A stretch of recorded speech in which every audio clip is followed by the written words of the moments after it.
푸른이의 푸른 초장. 네, 푸른 친구들 안녕하세요. 이렇게 우리가 특별한 시간으로 함께 만나서 나누고 싶은 것이 있습니다. 바로 큐티입니다. 우리 친구들이 큐티에 대해서 이야기는 들어봤지만 이 큐티가 정확하게 무엇인지 그리고 어떻게 해야 되는지 알지 못하는 친구들이 아마 있을 겁니다. 그래서 막상 큐티는 해야 된다고는 하는데 엄두를 내지 못하는 친구들이 있을 거예요. 그래서 이번 푸른이에서 네 번의 강의를 통해서 큐티가 무엇인지 그리고 어떻게 해야 되는지 그리고 실제적으로 목사님과 함께 큐티를 해보고 우리가 삶으로 적용하는 이 시간들을 가져보려고 합니다. 왜 큐티를 해야 되냐? 여러분, 큐티는요 삶 속에서 하나님을 알아가는 방법입니다. 어떻게 하면 우리가 삶 속에서 하나님을 만나갈지를 알 수 있는 그 방법이 바로 큐티인데요. 여러분, 이 네 번의 강의를 통해서 큐티를 배워감으로 또한 큐티가 나의 삶 속에서 습관이 되어감으로 여러분의 삶 속에서도 함께 하시는 그리고 임재하시는 하나님을 발견했으면 좋겠어요. 여러분, 그 첫 번째 시간으로는요 큐티는 무엇인가에 대해서 우리가 한번 살펴보고자 합니다. 여러분, 큐티는 이거다 저거다 아마 많은 이야기들 들어봤을 겁니다. 우리가 구체적으로 큐티가 무엇인지를 살펴보기 전에 한번 물어보고 싶습니다. 여러분이 생각하는 큐티는 무엇일까요? 아마 여러분이 머릿속에 그려지는 많은 것들이 있을 겁니다. 한 친구는요 큐티를 세탁기라는 것에 비유를 했어요. 왜 세탁기에 비유를 했냐? 매일매일 나를 깨끗이 씻어가는 과정이다. 무엇이? 바로 큐티가.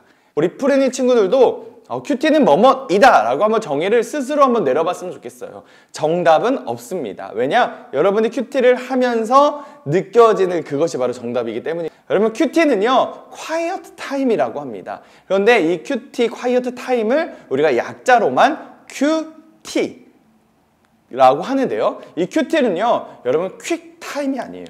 퀵은 빨리 뭔가를 해치우다 라는 의미를 갖고 있는데요, 여러분 큐티는 빨리 해치우고 끝나는 그런 시간이 아니라요 퀘스트 타임, 바로 하나님에게 묻는 시간이라는 겁니다. 이 큐티를 통해서 하나님은 어떠한 분이십니까? 이 말씀을 통해서 나에게 어떠한 은혜를 부어주시길 원하십니까? 이렇게 하나님께 물어보는 시간이 바로 큐티라는 겁니다. 우리가 운세, 별자리 등으로 점을 치는 그러한 행위가 아니라는 겁니다. 때로는 어떤 말씀을 보고 이 말씀이 좋은 말씀이다 그러면 오늘 하루 나에게는 좋은 일들이 일어나겠구나 생각하는 친구들이 있어요. 그리고 뭐 생각하기에 좋지 않은 말씀인 것 같다 하면 오늘 하루는 꽝이다 이렇게 생각하는 친구들이 있습니다. 여러분, 큐티는요 운세의 별자리 이러한 것처럼 점을 치는 것이 아니라 말씀으로 물드는 시간입니다. 어떻게 하면 하나님이 오늘의 나에게 무슨 말씀을 해주시는지를 기대하고 그 말씀에 더 가까이 감으로 하루를 말씀으로 채워가는 거예요. 그게 바로 큐티라는 겁니다. 말씀을 들음으로 세상의 방식이 아니라 하나님의 생각, 하나님의 방식으로 나를 물들어가는 시간이 바로 큐티입니다. 여러분, 수많은 성경의 인물들은 그렇게 살았어요. 때로는 자충우돌하면서 때로는 우직하게 하나님의 말씀에 물들어갔습니다. 교회 숙제가 아니에요. 왜 교회에서 이런 것까지 하라고 해 이렇게 생각할 수 있겠지만 여러분, 큐티는 교회 숙제가 아니라 바로 하나님과의 교제입니다. 정말로 하나님과의 교제, 우리가 학교 숙제라고 생각하면, 학원 숙제라고 생각하면 굉장히 큰 부담감이 우리 안에 있을 겁니다. 하지만요 이 큐티는요 하나님과의 교제예요. 그렇기 때문에 부담감을 갖지 않았으면 좋겠어요. 하나님과 단 둘만이 누리는 그 만남의 시간을 여러분 기쁨으로 맞이했으면 좋겠습니다. 하나님은요 날마다 말씀으로 우리에게 찾아와 주십니다. 말씀을 듣지 않으련 여러분 그러한 하나님의 초대에 기대감으로 나아갔으면 좋겠습니다. 여러분, 큐티는요 하나님의 말씀을 통해서 하나님을 만나는 시간입니다. 그리고 하나님을 알아가는 시간이에요. 여러분, 이것을 꼭 기억하는 우리 푸른이들이 되었으면 좋겠습니다. 그렇다면요 여러분, 우리가 큐티가 무엇인지를 알았다면 큐티가 왜 중요한지 그 핵심에 대해서 우리는 살펴봐야 합니다. 여러분, 큐티에서 해야 할 두 가지 핵심적인 행동이 있습니다. 바로 성경을 읽는 것과 읽은 성경을 통해서 하나님을 생각하는 겁니다. 여러분, 우리가 왜 큐티를 해야 할까요? 시편 1편 말씀을 보고 그 답을 찾아보도록 하겠습니다. 복 있는 사람은 악인의 길을 따르지 아니하며 죄인들의 길에 서지 아니하며 오만한 자들의 자리에 앉지 아니하고 오직 여호와의 율법을 즐거워하여 그의 율법을 주야로 묵상하는도다.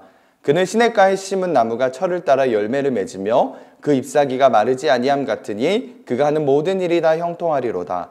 악인들은 그렇지 아니하며 오직 바람에 나는 겨와 같도다. 그러므로 악인들은 심판을 견디지 못하며 죄인들이 의인들의 모임에 들지 못하리로다. 무릇 의인들의 길은 여호와께서 인정하시나 악인들의 길은 망하리로다. 여러분, 복 있는 사람과 악인들의 결과는 어떻게 다를까요? 3절 말씀 보면요, 복 있는 사람은 철을 따라 열매를 맺는다. 그리고 잎사귀가 마르지 않는다. 그리고 모든 일이 형통하다라고 고백하고 있습니다. 그렇다면 악인들은요, 4절에서 6절 말씀을 보면 그들의 결과는 이렇다고 말합니다. 바람에 나는 겨와 같다. 그리고 심판을 견디지 못한다. 그리고 의인들의 모임에 들지 못한다. 그리고 악인의 길은 망한다.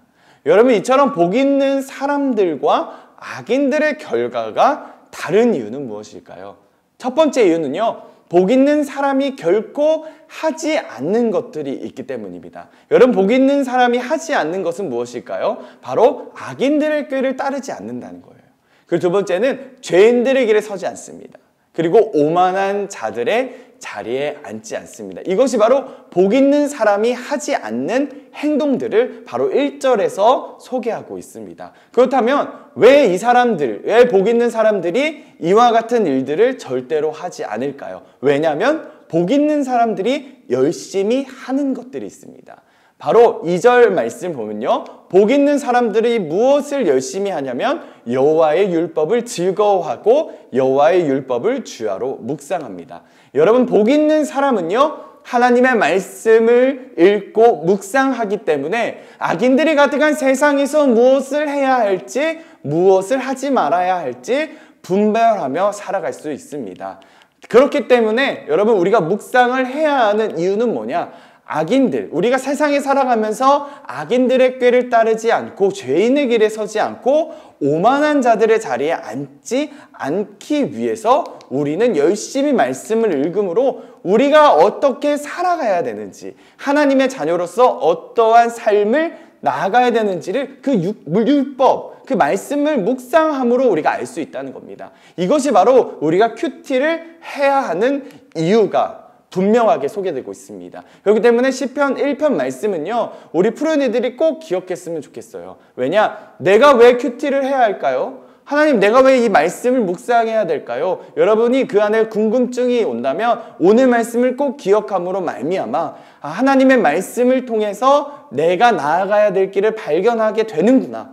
악인들의 길에 서지 않고 오만한 자들의 자리에 앉지 않는 그 이유는 오직 하나님의 말씀을 묵상하는 것에 있구나. 여러분, 이 사실을 발견하고 묵상이 여러분의 삶을 인도하는 그러한 시간들이 됐으면 좋겠습니다.